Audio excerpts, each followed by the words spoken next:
Today we are looking at my Notion board and how I stay organised within my business. So this is my business hub. So here I have courses to do, reading list, email templates, and client management. So when you go into courses to do, I just have a massive tick list of things that I thought could be beneficial. Then in my reading list is another tick list of tons of books. And if you have any recommendations for any design books, definitely leave them below. Then I don't have anything in my email templates, but that is where my email templates will go. And then we have my client management / client portal, which is the template that I purchased from Katie's stores. So I'll leave a link below for that.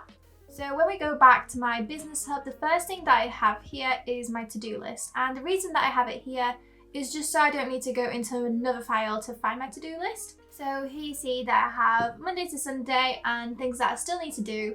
So for example, today it's Sunday so I can tick off YouTube video Notion. And then when we scroll down here, I have my content idea plan, which you can see I have tons of ideas that may or may not happen. And then we have my filming. So I'm filming right now, which is the Notion tool. And a thing that I'm editing is my assistant video. So the reason that I have it here is, again, so it allows me to really stay organized. As if it was in another file that I'd have to go into, it would be an extra step to stay organized, and then I probably wouldn't do it. I also downloaded this new video template, which again, I'll leave a link below, which is for my YouTube video. So it allows me to really think about like the title, thumbnail, and then it has like tons of checklists, and then how to like make a video. So like the story in it. So it really asks me the questions of like who, what, why, and so on.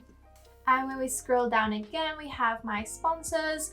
So I have a couple of ideas that again may or may not happen for the sponsors.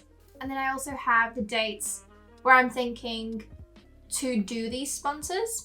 And another thing that I really like to have here is my business goals. So the plan and how to meet my goal, as well as my dream client list, which is quite small for now, but something that I'll definitely have another look into and add some more dream clients into.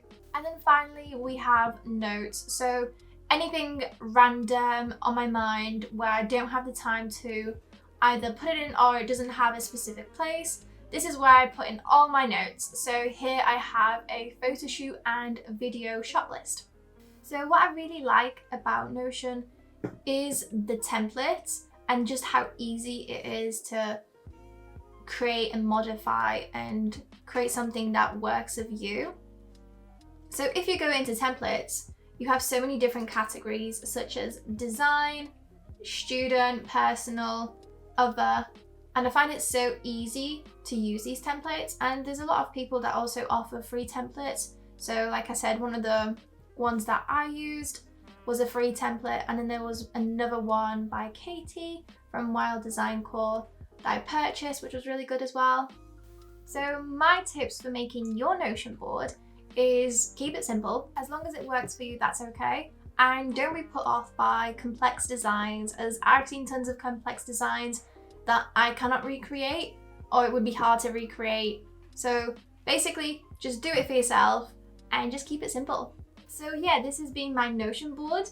It is pretty simple, but it does its job to keep me organized. I've seen other people's Notion boards which are really technical and like really hard to do, but I have found that this is like the best way to keep me organized.